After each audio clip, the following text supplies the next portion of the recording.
उडेर एउटा दालको पसलमा पुग्यो। त्यसलाई पनि उसले चामल पसलेलाई झैँ ठगी बुढीको घरमा दालको थुप्रो लगाइदियो।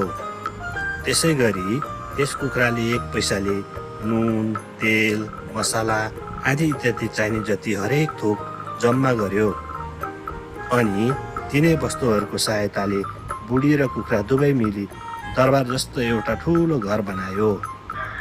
त्यो बुढी महारानी जस्तै भइसकेकी थिइन्। धन सम्पत्ति पनि कुनै राजाको भन्दा कम थिएन।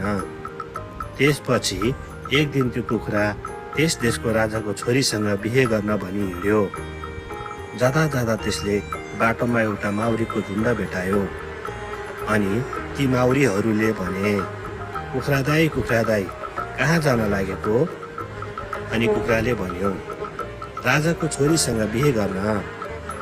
अनि माउरीहरूले भने, हामीलाई पनि तपाईँसँगै लैजानुस् न, हामी तपाईँलाई टोक्दैनौँ, बरु तपाईँको कुनै काममा लाग्नेछौँ। अनि कुखुराले पनि माउरीहरू सबैलाई आफ्नो कानभित्र राखेर लग्यो। जाँदा जाँदा उसले एउटा ठुलो पोखरी भेटायो अनि त्यो पोखरीले उसलाई सोध्यो, कुखुरा दाई कता हिँडेको?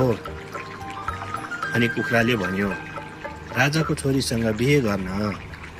अनि पोखरीको पानीले भन्यो, मलाई पनि सँगै लैजाऊ न, सायद म तपाईँको कुनै काम लाग्न सक्छु कि। अनि कुखुराले पनि पोखरीको पानीलाई कानमा राखेर लग्यो। अनि फेरि जाँदा जाँदा उसले एउटा बलियो